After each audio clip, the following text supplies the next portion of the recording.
Kentucky. Coach Bew, man, what's going on with you? All right, Coach, have no fear. Big things is here. I'm Coach Bew, my man, Coach TB on assignment. Coach Trump, what's good, sir? Coach, man, hey, softball season is heating up. You know, last week we had my girl, Trinity, the unit Bridges on. You know, man, we actually went and checked out a game they had this weekend. They took on Mayo, and they played Estill County and Mayo. And the Mayo one, man, they started out kind of rough. They even had to switch my girl Trinity out. But my girls came back and won another one, baby. Let's go, Generals. We winning. We riding, Coach. Coach, you noticed after you left, they came back and won. Coach, I don't know what you're talking about. But earlier this week, hold on, Coach. I wasn't there. We lost a close one 1-0 to LCA, Coach. Hey, it's going to be big battles going on between LCA and Lafayette as we close out this region. They got another game coming up today, as a matter of fact. Speaking of softball, your 859 Broncos, ladies softball, right now have won 5 out of the last 6. They currently hot. One of their best players right now is freshman sensation, Miss Aaliyah Long. Coach, we got a chance to sit down with her today and talk about the season.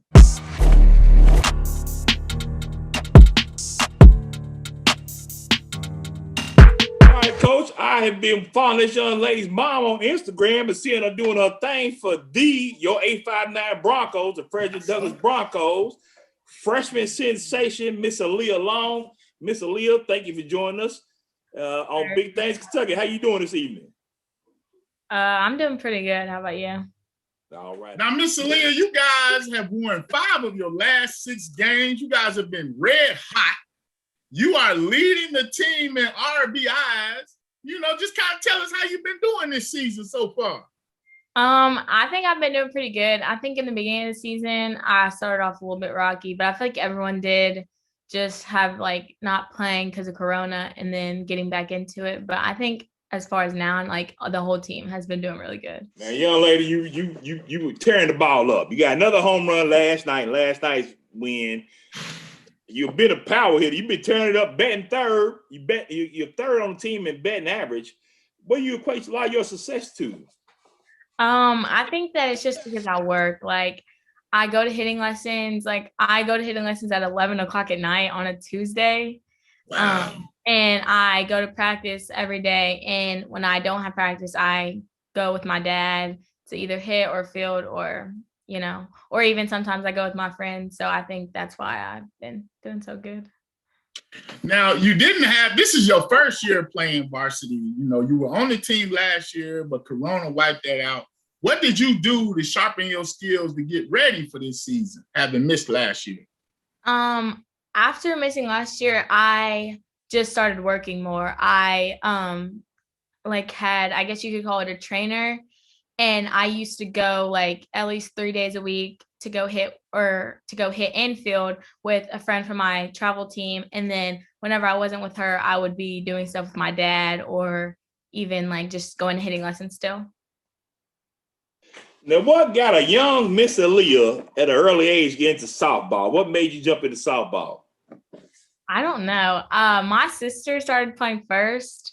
And then I guess like I grew up around it. So I just started playing. Okay. So kind of tell us about your history playing. How did you start? You know, what league and where'd you go from there? I started when I was 3 and I started at Bluegrass Girls Fast Pitch. Yeah, that's basically it. When I was around 6, I moved and I started playing on a travel team for Force. And then I've been playing travel ball ever since. Okay. Now, you're so young and so much success. I talked to your dad a few times, like I said, so we set up this interview. He talked about your work ethic and stuff. Is that something your parents have instilled in you and pushed you on, or is this something you just feel like you need to do to continue to get better? I feel like that you just have to work. Like, if you want it so bad, you just have to work for it, like, no matter what. Yeah. Now, do you have any role models in softball or anything like that? Any people you look up to or try to model your game after? I would say I play shortstop, so I'd say one of my biggest role models would be like Sis Bates, one of the #1 shortstops in the country. But ever since I was little, I have like always looked up to Cindy Romero, and yeah, I've like idolized her. You know, it's amazing to see such a young lady playing the infield, playing one of the hardest positions there is, shortstop. Having the success you have is says a lot about you, young lady. So, like I said, sky's the limit for you. Only being a freshman and getting out doing what you're doing the varsity team, it's amazing. I'm saying amazing, simply. Thank God you didn't play for Coach Truck when he was a coach, because you probably wouldn't be playing right now. Coach Truck hit about 30 girls. Some of them are scared to play softball to this day. So thank God you played away from him. Coach, man, you gonna quit bringing that up. You know what I'm saying? We won championships. Now, speaking of championships, you know, being on Douglas, you guys are kind of in the middle of the pack right now in the region. Tell us about your team. What's it gonna take for you guys to excel and move up into this region? I think that if we just keep going on the route that we're going on right now, I feel like obviously like in the beginning of the season, it started off a little rocky. We didn't really know each other. I feel like we didn't have that team bond yet. But I feel like now we've been with each other for so long and we've kind of got like the hang of our season. And I feel like we've all clicked, like our batting lineup, like someone gets on base, someone else is going to hit them in. Like we've all just started working as a team now. And I feel like that's what's going to get us that's what's going to get us farther in the region. Now, what are your individual goals for yourself for this year and from here on? One of my goals is for the team, I'd feel like to make it to region. And let's say for myself, I mostly just want to I just want to be happy with how I ended my season, like with my friends and how I did, like starting my freshman year. I'm like extremely happy with how I'm doing right now, but I would like to keep it up like the rest of the season. All right. Now, one other thing we like to ask, when you're not playing softball, what does Miss Aaliyah like to do? I'm with my friends a lot. I go to school and that's basically it. She's like, I'm just a softball player. Yeah. Hey, she's a soft. Now, do you play any other sports? Are you interested in any other sports? Or softball's it? I used to play volleyball, but softball for me is it. Yeah.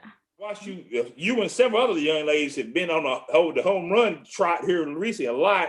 Who else on this team do you look at? Who else is coach depending on this team to help keep y'all pushing on?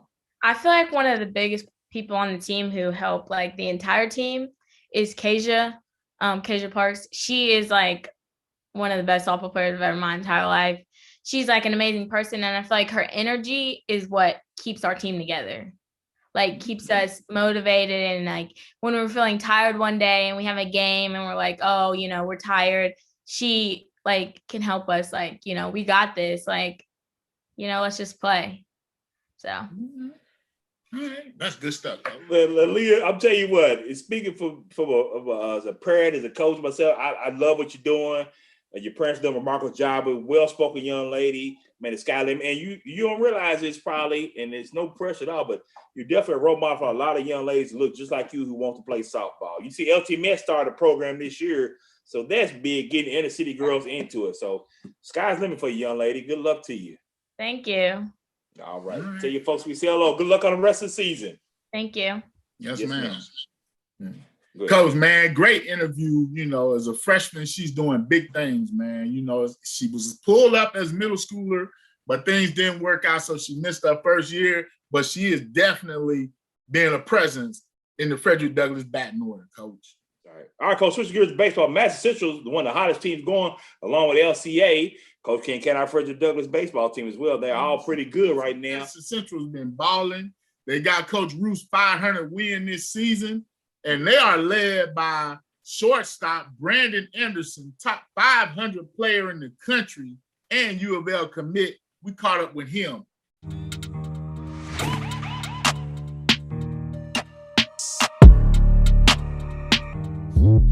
Mr. Anderson, tell us how you doing, man. Appreciate you having me on. I'm doing good, man. So you guys are kind of like second in the region right now behind Frederick Douglass as far as just RPI points. But you guys have been having an amazing season, man. Tell us about what's been going on with the Indians. Man, we're just going out there every game, trying to compete with whoever's on the field. We don't really care. Just going out there, have our pitchers throw strikes, and we have enough talent to give them some runs on the offensive side. Then Brandon, man, as Coach said, all those accolades, signed with Louisville, we're gonna do your thing, man. Betting 400, 4 home runs, 4 stolen bases, 65 at bats, 22 runs batted in. Man, what is it you don't do, Brandon, for this team? Man, I'm not really focused on all that. I just try and go out there and win and compete with my boys, you know. Coming into last season, you guys were looked to be a pretty good team. How much did it hurt you not to have a season last year? Man, it sucked just having those that class of 2020, those seniors. I mean, we did look to be really good, but we just look on the bright side and look at it as an opportunity to get better. And I think that's what a lot of us did. So we have a lot of guys that came out in the spring and turned some heads because they worked out in quarantine and improved a lot on their game. Now, during your time off during the quarantine, when the stuff started open back up a little bit during the summer, did you play travel ball? Did you work with a personal trainer? What did you do personally to stay in shape and get ready? Yeah, whenever it first all happened, I started making my little at-home gym, so I was lifting every day. And then I actually ended up building a cage in my backyard, so I was hitting every day too. And I'd have some buddies come over, we'd lift and hit all the time. And then once it got around June, we were playing summer ball every week. So we got to play a decent amount, and we were hitting and lifting every day. It was good. Now, hold on. You say you built you a cage. No, you can't just let that slide. You got to explain that one to us, man. The man built his own cage. You heard the man? He was working, Coach. So how'd that come about, though? Well, just everything closing down and stuff like that. And then Coach Roof, our head coach at Central, was like, we can't let you in the facility with COVID and all. So I'm like, well, I guess I have to I got this decent sized backyard, and then we found a cage for pretty cheap, and we built it up, and it was really good. So now tell us about your baseball journey, man. How did it start? Did you play other sports? And, how did you come to become a top 500 baseball player in the country?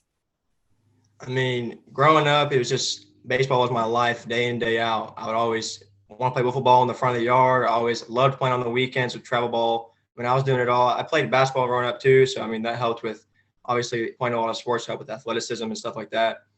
And then once I got to high school, I started taking it way more serious, lifting, just working every day, trying to get better every day. The right things fell into place. Man, one thing I gotta say, Brandon, man, to kind of jump off the toes a little bit, man, you seem like such a humble young man with all the success you had. You're about team, you're about, building up. What's made you so humble in this whole process? I appreciate that. I think my parents done a great job. I'll give them a lot of credit, my mom especially, and then just the culture we have here at Madison Central. I mean, that's just how we like to carry ourselves, just humble, trying to always compete, stuff like that. The culture here helps a lot. Coach Roof does a good job with that kind of stuff. Now, kind of tell us, Coach Roof is, a living legend as far as baseball coaching. You guys just got his 500th win just recently. He had the undefeated season and everything, man. What's it like playing for Coach Roof? Man, it's great. He is one of the craziest guys I've ever met when it comes to baseball. All he thinks about is us, trying to make us better every single day. And it's always, he talks about every day in practice. Practice is the most important thing out of anything. And we're just going at it in practice every day, trying to get better every day. Gives his life to us. It's crazy. Now, other than yourself, man, who else are you leaning on to help? Who else has contributed to help get this team this 20-3 record and such a great season so far? Well, like I said, Coach Roof's just done a really good job, all the coaches. But I think this senior class, we have like 12, 13 seniors, and we've all come together really well and meshed and brought this really good family culture together. And I think that's helped a lot. Coming down the home stretch, getting ready for districts and regionals, man, what's it going to take for the Madison Central Indians to climb that mountain? Man, I think if we just play our game and compete, go out and throw strikes, I think we'll have a really good shot. We have the talent, and just focus on the little things. The little things are what's going to win the games. So focus on those little things, play our game, and I think we have a really good shot going far, making a run. So when did you finally make your decision to sign with Louisville to go there, and did you do it early enough so you can get the pressure off and just worry about focus on baseball? Yeah, I actually got really lucky. it was my junior fall, played some really big tournaments down in Florida. I started getting more looks from colleges. And then it was January, I went down to Louisville for a camp because they liked me. They saw me down in Florida. They liked me. So I went down to their camp, and then they actually offered me that next week. But that was right before COVID. So, I mean, it's crazy how lucky I got there because a lot of guys, I mean, you see all these JUCO guys now because with all the D1 stuff and COVID, but I got really lucky with that. I'll tell you what, man. You tell your prayers, great job, man. You're a great young man. Coach, you prepared for this. You're at this stage you're at tonight, right? You stage you are in life right now, man. Nothing but sky's limit for you. Nothing but success and Louisville for you. You're only going to be here a short time, I'm pretty sure. I pray you put up great numbers, man. But the sky's limit for you, man. Congratulations. Good luck to you and rest your career. Thank you very much. Thank you. Yeah. All right, Coach, man. Great interview with Brandon Anderson. Good catch by you to be able to get that young man on board, Coach. I think he's one of the best kept secrets of the state. You speak about that team. It's a senior laden team, Coach. So they're set up to make a run deep into the tournament when it sets up, Coach. And like I said, this young man, they're 20-3. This young man has 4 home runs, batting 400, 4 stolen bases. And like I said, he's able to commit early on last year after being seen by Louisville in the tournament in Florida. Yes, sir. So that goes to show, like he said, it was amazing that he caught that break right before COVID. So it's kind of, it's interesting, especially now that we see a lot of these kids coming back, especially football, that's going to be something interesting to see. But to the kids that are going forward, we want to wish them the best. Keep doing big things, man. Kids got a big decision to make and have made a big decision about their future next year. So it'll be interesting to see the landscape of football as next season comes about. All right, Coach, before we leave, make sure you check out this Sunday's conversation with former Bryan Station coach, new Berea coach, Coach Frank Parks, my guy, Coach Trust guy. He talks about his time at Bryan Station, and he talks about taking on this new challenge with Berea community. Yes, sir. Great interview with Coach Parks, Coach. Hey, make sure you like, share, subscribe as we keep doing big things. We got plenty of merch available. Like I say, we just got new shipment in. Holla at us. Send us a message. We'll get you together with a T-shirt. And also, we'll be having a big drawing since we passed our 1,000 subscribers. We're going to have a huge fan pack. Be on the lookout for that, y'all. As always, man, should be a living donor. I'm Coach Bew. My main man, Coach TB on the side of Coach Truck. Peace.